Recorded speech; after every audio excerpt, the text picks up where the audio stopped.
Hey guys, my name's Amy and today I wanted to talk about some of my struggle plants. I post a lot of monthly favourites and talk about plants that are doing really well for me, and that's definitely not the case with all of them. So I've got 7 here to show you today. A couple of them I know where I've gone wrong, but most of them I don't really know what the problem is. So I'd love to get any advice and feedback if you have any about any of the plants I'm going to show you today. But let's get started. I'm holding the first one because I've already filmed all of this and then realised didn't film it. I've been sat here talking about this plant and I hadn't hit record. So the first one I want to talk about again is my Peperomia leodensis. I've also seen it called the Peperomia vestita, and it also goes by the velvet tree peperomia. I got this earlier this year as an unrooted cutting on eBay, and I was I didn't believe I was going to be able to root it, because from what I'd seen online that other people had posted about it on Instagram, it was that it was a bit harder to root. And how I did it was I popped it in a jar of damp perlite, which I then put in a prop box for extra humidity. All right, we've gained a piper because she was making noise. Yes, she was. Yes. So I really didn't believe I was gonna successfully root this plant, and I was worried about it because I got it just before we got married and then went on our honeymoon, so I wasn't gonna be able to check on it for quite a while. But when I came home, it had fully rooted and I was able to pot it up, and I was so happy. I was convinced, I completely convinced myself that it wasn't going to root and that I wasn't going to be able to have this plant. That's why I'm so disappointed now. The top looks really, really good, really healthy, but the problem is it's yellowing its lower leaves quicker than it's growing in new ones. So now it's looking very sort of top heavy. It did have leaves down to about here before, and they've just been dropping off. That one's starting to yellow now as well. So yeah, I don't really know why. Oh, you're looking outside. You're looking outside. I treat it like I treat all of my other peperomia. I let it dry out before I water it, but I haven't let this one dry out drastically, so I don't think that's the problem. Where it sits, it gets pretty good humidity. Our flat's really humid anyway, and it's right near our kitchen sink, so it gets all the humidity from cooking, washing up. Where we dry our laundries near there as well, so it gets humidity off of that. It gets pretty good light. It's about a foot away from a window that gets bright afternoon light. So I don't know what to do. I don't know what to do differently. So if you have this plant and you have any advice, I would love to hear. You want to get down, Bubby? Because I really, really want success with this plant. I filmed my sort of ultimate top plant favourites recently, and I would have put this one in because I just adore it, but I think because I don't know why it's not doing well, I would be hesitant to try it again. I probably would if I lost this one. Hopefully I don't, but just the fact that I don't really know what to do to make it happy stopped me from wanting to put it in with my top favourites. But I really, really love it. It's got such really silky soft velvety leaves, and I just think it looks like a big basil or something. It's really, really cool. I've been thinking about possibly chopping it. I'm scared to do it because I don't want to lose it entirely, but my thought is to possibly chop around here, hope that encourages the bottom half to push out new growth, and then root the top half again, so that I hopefully end up with 2 that I can pot together. But what if I end up with none doing that? So I don't know. I won't be doing it until the spring, because I want to give it the highest chance of success if I do that. But let me know your thoughts. What should I do? Have you had this before? What does it like? What makes it happy? Yeah, that is the Peperomia leodensis or vestita. I don't know. I've seen pictures of both and they both look like this, so I'm not sure if there is a difference or if it has 2 names, but yeah, just want it to be happy. The next plant that I'm going to be talking about today, I know where I've gone wrong. It's a watering problem. This is my Blechnum spicant fern, and you might have seen this if you watched a plant rescue video I posted recently. I potted it up with a couple of other ferns as a kind of an arrangement, and I think it just dried out too much. It's almost completely crisped up. There's just this one leaf here that's still green and has some life to it. I'm not seeing any new growth coming in at the base. It's definitely taken a turn for the worse even more since I repotted it back into its own pot. So I'm not convinced that this is going to make a comeback, but I know why. It just needed more water, probably wanted even more humidity. It is a very fine leafed fern. They do tend to just be very finicky and needy, and if you don't meet those requirements even for a short time, they can just take quite a dramatic turn. I'm not going to give up on it yet. I'm going to see if any new growth comes through. I don't have high hopes, but we'll see. Yeah, this is such a cute little fern when I first got it. Again, this is one that I got earlier this year, and what drew me to it was that the leaves almost had a blue hue, depending on what angle and light you were looking at them in. That's not really a thing anymore with the state it's in. But it was such a pretty fern, and I knew it was going to need that sort of extra TLC, and I think I just struggled to keep up with it, and that's okay. So yeah, short but sweet, that is the Blechnum's Picant. Next up, this is the oldest of my plants I'm going to be showing you today. I've had this for about 5 years. This is my Calathea ornata, and I suppose it's not surprising to find a Calathea on a struggle list. But this one, it looks, you know, fine right now, and it is fine. Where I'm struggling with it is that I've had this for 5 years, and when I got it, it was this size basically, and I've never been able to get it to grow any bigger. It'll put out lots of lovely new growth like it is now. You can see there's a new leaf there where it looks really full, really nice, and then it just completely dies back, so the growing has to start all over again. So I've never been able to get it any bigger than this, because as soon as it starts to size up a bit more, it all dies back. And I don't know why. I've not had that with any other Calathea. They either live or they don't kind of thing. They either grow and continue to grow really well, or they die. So I'm not quite sure why this one seems to struggle maintaining itself for very long. But it's a really beautiful Calathea. It's got these deep purple backs to them, which is so cool. And then the front, it kind of looks artificial. It looks like it's been painted on. It doesn't look like they're supposed to be there. These pale pink stripes along all the leaves.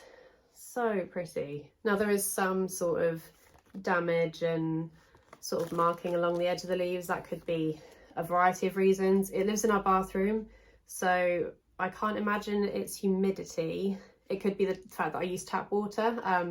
That's very likely. I don't mind too much personally, because it's still, you know, a very pretty plant to look at. Now it doesn't get tons of light because although it's right up against the window, actually that's probably what this is, it's probably because it's cold.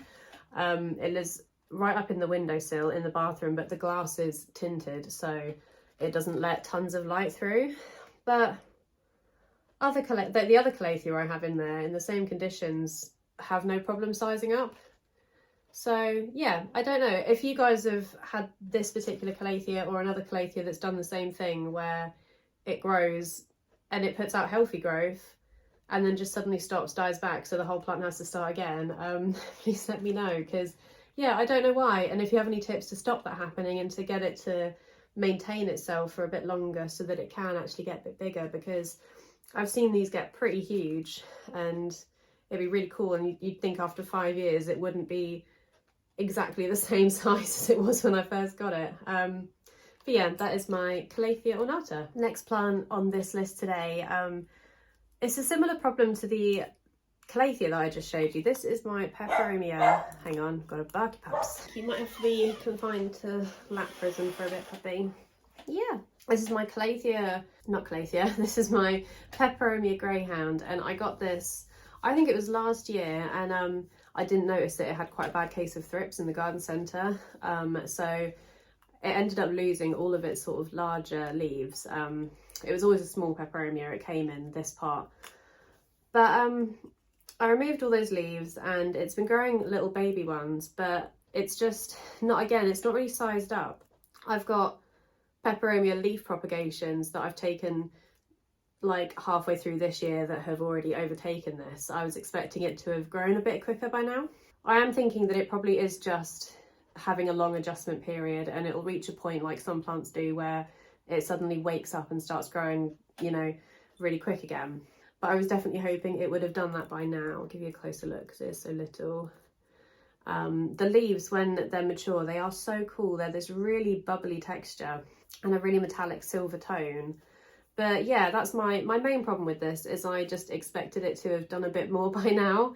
It's still so tiny, and it is putting off new leaves, which, to be fair, I hadn't seen it do for a few months. I don't know whether it needs a bit more humidity. I might pop it in a jar or something to see if that sort of gives it a bit of a boost, because that sometimes helps. But I'm not worried about it. I know, you know, it's been like this for so long. I know it's fine.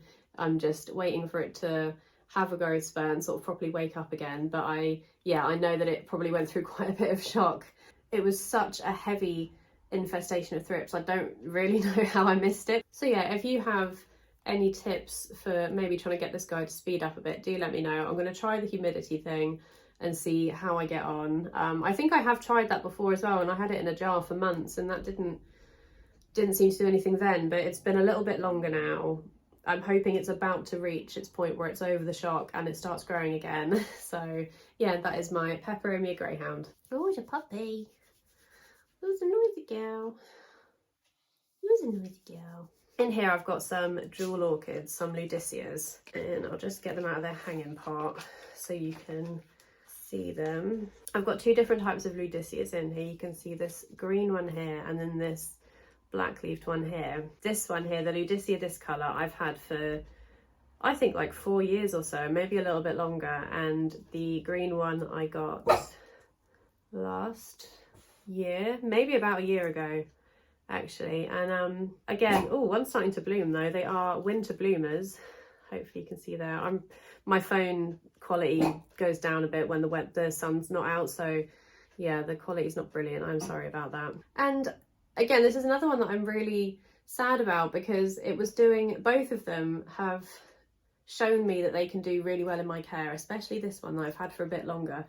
It was so striking. Its shape was beautiful. I'll pop in a picture of what it used to look like, because it was just absolutely gorgeous. But the last year or so, it's just been like rotting, and I haven't changed anything with the soil, haven't changed my watering habits, nothing, and it did so well for me for so long that I don't know why it's now not happy. But the green Ludicea there has started to do the same thing, and I've not had that for as long, so I don't really know why. I keep downsizing the pots and adding more like perlite and orchid bark to try and make it even more well draining, but that just doesn't seem to be helping.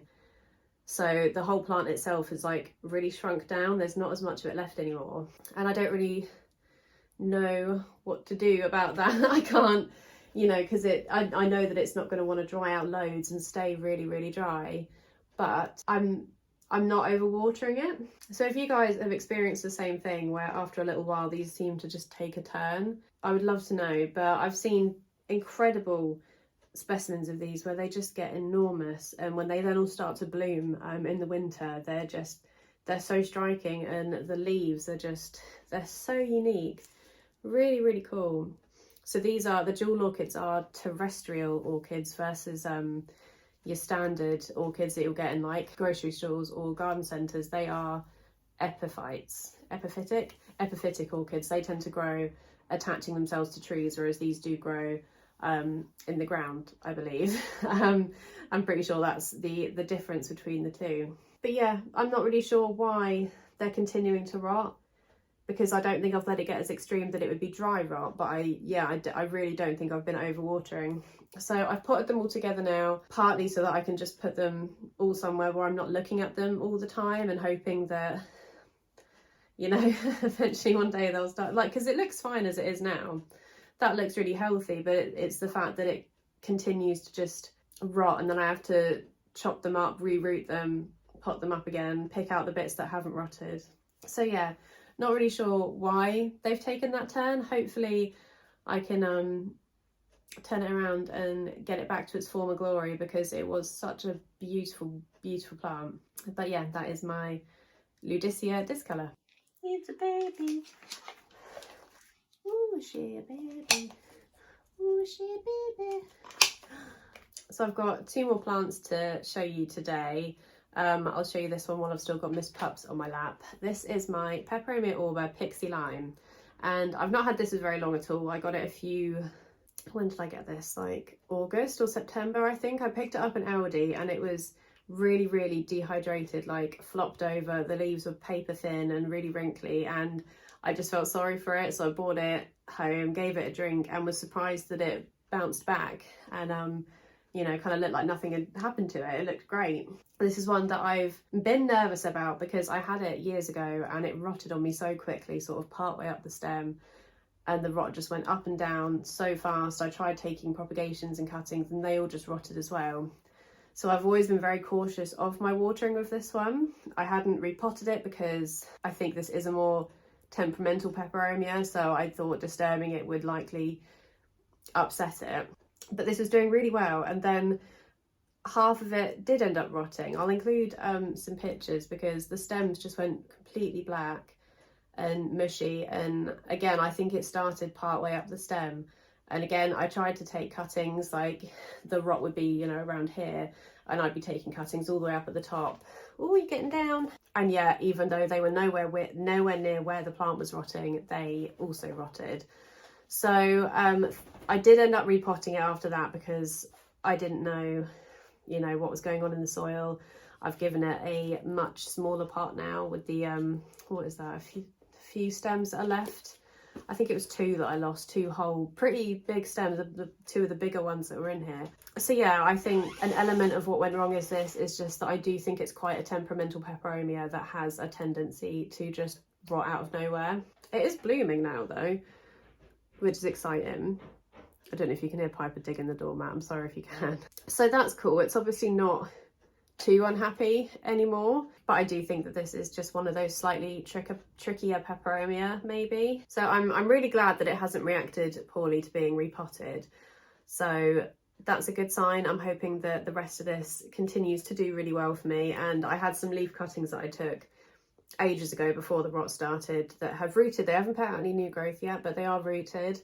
So hopefully I'll have some more little babies soon. And I'm hoping that they'll revert because the Pixie Lime is a sort of lighter leaf colour than the standard Arbor, and it has very small patches of variegation that I don't, oh, you might be able to see on that leaf there, that little cream patch, and this really cool veining, whereas the standard Arbor is just plain green. And I'm happy that I've got this one, and I'm hoping that with the leaf propagations I do have that they'll revert and then I'll be able to have both. That would be really cool. But yeah, unfortunate that I've lost about 1/3 of this plant sort of very quickly and kind of out of nowhere, but I'm happy to still have this. I do just think it's a bit of a sensitive peperomia. So that is, yeah, Peperomia Arbor Pixie Lime. And the last struggle plant that I'm going to be talking about today is this ficus, and the type of ficus has completely slipped my mind, so I will write that down here. This is my wife Chloe's plant from before we met, so the fact that she's on this list is very upsetting because this is basically my stepdaughter. But this is a plant that Chloe was given from a colleague at her work. She left the job and passed her plant, her office plant, down to Chloe, and she's been caring for it ever since. And she has said that this plant has a tendency to just go through really dramatic phases. This isn't a plant that I would have advised being like an office plant or a work plant, because a lot of ficuses, I know that some are quite hardy, but there are a few out there that have a tendency to be quite dramatic. And so yeah, this isn't one that I would have said would thrive in a work environment like something like a pothos or a dracaena would. But it did okay. It lived at her work for a little while, and then it came back with her to our house, and then when she moved in, it moved in with her. And I wanted to spoil my little step plant, so I bought her own special bag of ficus soil from Soil Ninja, gave her a bit of a makeover, and it did really well. It put off a lot of new growth, really, like, it's always been a bit bare in the middle, but it started to really fill out on the ends. But the last few months it's gone through a bit of a dramatic stage where it's lost easily over half of its leaves now. It does seem to have stopped a little bit because they were just yellowing and falling off here, there and everywhere, which thankfully I do think has halted now, but I don't really know what caused it to do that. I know it's not got pests, but we've had a running joke for ages that she's been cursing all of my other plants because she wants to be an only child, because for a while every plant that I put near, she's called Denise, so I'll just refer to her as Denise from now on. Every plant that I put near Denise would get thrips, even though nothing else around it had thrips. I know that Denise doesn't have thrips, but it just felt like every time, yeah, she was near a plant, that plant would get thrips, no matter what kind of plant it was. So she has been isolated to a shelf on her own, but she gets good light. I keep an eye on her watering. I don't think my treatment towards her had changed when she did drop all of her leaves. So I do think that was maybe just one of her dramatic phases. I would love for this plant to have a bit of a comeback. I would love for it to fill out a bit. I don't think the camera's picking up quite how bare she looks. No, maybe it is. In the middle, my thought, and I've got no experience with ficuses, so I don't know if this would work. What I want to try and do is chop her right back, root all of her top cuts, but hope that by removing the top, it encourages new growth lower down, which would make her look just a bit fuller. So again, that if I was going to do that, it's something that I'd do probably next spring. There are some new growth points now that I'm looking at it. I do wonder, yeah, if this is a plant that just goes through phases where it drops all of its leaves, looks a bit sad for a while, and then has a bit of a comeback. It's just a shame that it is so bare in the middle. But yeah, I haven't got any other ficuses. I've never had another ficus before this. I've been tempted by the rubber trees, the I don't know the Latin name, the ones with the really oval, wide rubbery leaves. I think the one that is it the burgundy, the really dark leafed one? I do like that one. I would potentially give that a try one day, and I think that is possibly an easier ficus. Let me know your experience. But if you have this one, do let me know how you've got on with it. Is there something that I could be doing differently to boost the growth and prevent the seasonal leaf dropping? Because that's the thing that's weird. It seems to be, Chloe said that it's the summer and that's when all the leaves seem to drop, which seems weird. You'd think it was more of a winter thing, but now that it's gotten colder, the leaf dropping seems to have stopped, whereas all summer it was just throwing them everywhere. But yeah, any tips and advice from any of you that have more experience with ficus, please let me know, because I want Denise to thrive. Fingers crossed. Let me know if you think chopping her back would be a good idea. I know that will root fine because I snapped a bit off of her once by accident and that rooted. So I know that that's not the problem. I just wouldn't want to do that and risk her lower half just dying. I'd be doing it in order to promote new growth down at the bottom. But that is Denise the ficus. Thank you very much for watching this video. I really hope you enjoyed it. Let me know any tips and advice you have in the comments, but also let me know if you have any struggle plants. Everyone's home conditions and ways they go about caring for their plants is different, so hopefully we can help each other make our struggle plants a little bit happier. If you like this video and would like to see more, please subscribe, and if you'd like to find me elsewhere, I'm Amy's Greenish Thumb on Instagram and TikTok, and I'll see you next time. Bye!